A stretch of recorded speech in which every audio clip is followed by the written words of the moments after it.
Salut, je suis Emmanuel Kakpo et c'est un plaisir pour moi de vous retrouver pour ce nouveau numéro de notre chronique quotidienne, La Quotidienne. Notre thème du jour, c'est de répondre à la question suivante. Faut-il arracher un portefeuille à un manager ou un collaborateur qui n'arrive pas à délivrer les résultats attendus? Dans cet contexte, lorsque quelqu'un n'arrive pas à produire du résultat, eh bien, il a l'humilité intellectuelle de venir déposer les tabliers, de déposer sa démission. Mais certains cadres ne sont pas propices à cela. Et puis les gens n'ont pas développé ce sens de la responsabilité pour dire « Je veux bien continuer de faire les choses, mais je pense qu'il y a de nouveaux enjeux par rapport auxquels j'ai de la disqualification. » Ceci dit, il est de la responsabilité du manager de se dire « N'est-il pas temps pour moi de lui arracher ce portefeuille ?» Certaines conditions doivent être remplies pour que l'exercice soit le meilleur possible. Le plus dur, c'est de pouvoir expliquer au collaborateur que vous allez devoir lui arracher le portefeuille, non pas parce qu'il est incapable, mais parce que vous attendez des types de résultats que vous pensez que, tiens, vous allez les produire autrement, éventuellement avec une autre personne. L'autre condition importante, eh bien, c'est de réussir à s'assurer de ce que le collaborateur à qui vous allez arracher le portefeuille, vous allez l'envoyer à un endroit où il va continuer à apprendre et finir par être à la hauteur. Exemple, vous avez une entreprise que vous avez développée. Si vous avez la chance d'être au sein d'un groupe, eh bien, votre entreprise, là où vous êtes, dans votre filiale, les choses ont pris une dimension. Donc, il fait que, par exemple, votre directeur technique ou bien votre directeur commercial ou votre directeur financier n'est plus à la hauteur. Eh bien, par contre, au sein du même groupe et ailleurs, il est à la hauteur des enjeux là-bas. Donc, le fait de l'envoyer ailleurs pour qu'il puisse occuper le même poste, mais avec moins de pression, ce sera une façon de pouvoir l'aider.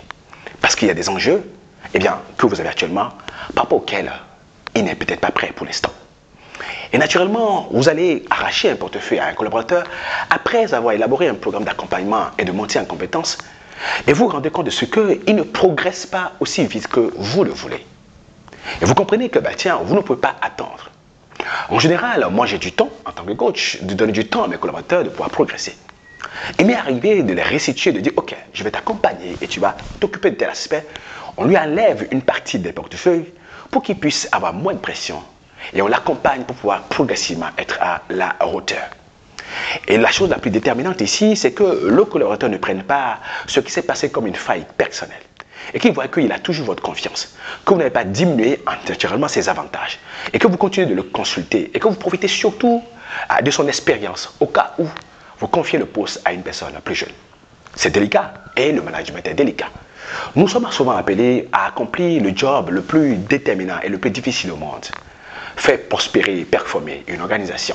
Ce n'est pas quelque chose d'essayer en général. C'est pour cela que nous avons un programme qui s'appelle NetCEO, qui aide les dirigeants, des gens qui ont de l'aspiration à devenir DG, directeur général, qui sont directeurs généraux actuellement ou qui sont directeurs généraux adjoints et qui aspirent à passer à des niveaux de responsabilité supérieurs, à développer la capacité à naviguer en eau trouble, à construire une architecture de performance, à définir un cadre stratégique, à bâtir des relations et à avoir ces types de collaboration, à structurer les systèmes, à faire de la réorganisation, du design organisationnel constant qui leur permettent de pouvoir être performants et faire performer l'organisation. Vous avez besoin de plus d'informations, vous pouvez me contacter personnellement par WhatsApp à +225 48 91 08 93 ou à visiter tout simplement notre site web www.hcbusiness.com ou hcgroupe.net. On se retrouve demain pour un nouveau numéro de notre chronique quotidienne, La Quotidienne.